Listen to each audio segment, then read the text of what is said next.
এই মাদ্রাসাকে পুনর্জীবিত করার জন্য পাগড়ি আছে, পাঞ্জাবি আছে, লম্বা নামাজ পড়ে না, এই মাদ্রাসার অবস্থা হয়েছে, এই মাদ্রাসার অবস্থা হয়েছে।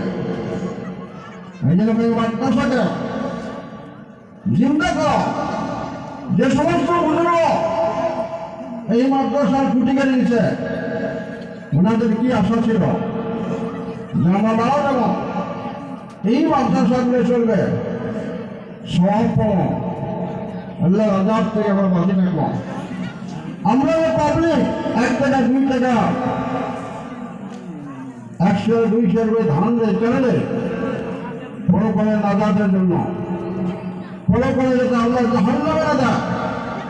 কিন্তু আজকে দেখা যায় চালা হয় মাদ্রাসা পড়া নাই, মাদ্রাসার ছাত্র নাই।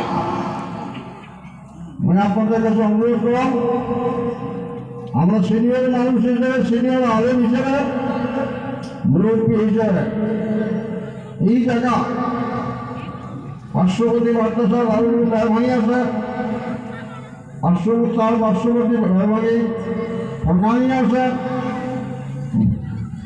মাদ্রাসা পূর্ণ রূপ দেওয়ার জন্য স্বপ্ন দেন এবং ওস্তাদগুলার কেয়ার করে লক্ষ্য দেন যে ওস্তাদ খালি কালেকশন করবে না, পড়া পারবে, এটা লক্ষ্য দেওয়ার ব্যাপার। আমরা ছাত্র দেওয়ার জন্য রাজ দিয়েছি, ছাত্র যেন মাদ্রাসার পূর্ণ পর্যায়ে উন্নতি আমলগুলো হয়। কথাটা অনেকের ভালো লাগবে, অনেকগুলো বেড়া লাগবে। টিচার মিটার আসলে মানুষ ঠিক হয় না, টিচার মিটার আসলে মানুষ ঠিক হয় না।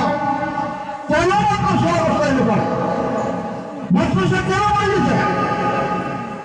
ছেলে মাদ্রাসা কেন আছে? ছেলে নাই। আসার